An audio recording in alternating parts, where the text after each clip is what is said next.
Bonjour Cécile Dejoux. Bonjour Adrien. Vous êtes professeure des universités au CNAM et enseignante à l'ESCP Europe. Vous êtes responsable de la chaire Learning Lab Human Change sur les transformations, la transition numérique, à laquelle vous consacrez nombre de MOOC. C'est votre spécialité. Alors justement, la technologie et la productivité accrue semblent nous faire perdre l'équilibre. Quand on est en situation de management, comment est-ce qu'on peut réagir pour le garder, cet équilibre? Alors la vraie question, c'est que le manager aujourd'hui n'est plus simplement là pour être une courroie de transmission. Il n'est plus là simplement pour animer un groupe, il est là pour gérer de nouveaux équilibres et arriver à faire en sorte que les collaborateurs mettent le curseur entre des équilibres instables. Et donc ça, c'est très important, c'est tout un nouveau courant de pensée que je développe, manager de nouveaux équilibres et sur lesquels on fait un vrai travail de recherche avec le Learning Lab Human Change. Donc on identifie à peu près 3 équilibres essentiels. Premier équilibre, c'est l'équilibre individu-collectif. On demande de plus en plus avec le numérique de travailler en mode collaboratif, en intelligence collective. On a d'ailleurs fait un MOOC là-dessus qui montre en fait les règles pour créer de l'intelligence collective.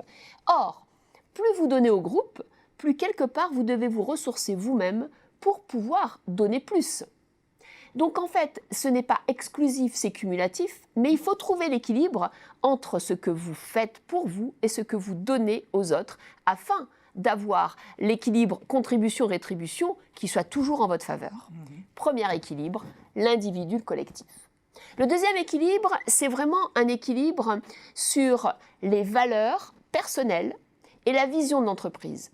Les entreprises se transforment avec le numérique, on le voit bien aujourd'hui, et puis très vite, ça va être avec l'intelligence artificielle. Mais vous, quelle valeur donnez-vous au sens de votre travail?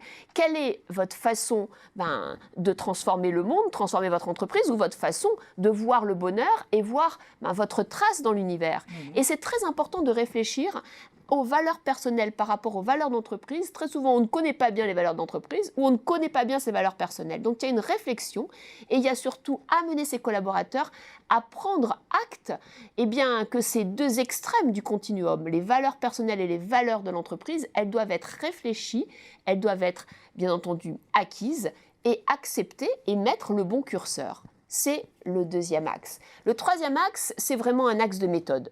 De plus en plus, on nous donne de nouvelles méthodes, mais est-ce qu'on a les compétences pour pouvoir mettre en place ces méthodes? Donc, c'est l'axe méthode-compétence. Par exemple, l'entreprise va se développer dans des objectifs d'intelligence artificielle, en mettant des chatbots, en mettant des nouveaux services aux clients. Mais est-ce que moi, manager, j'ai les compétences en data et en IA pour comprendre comment participer à un projet IA?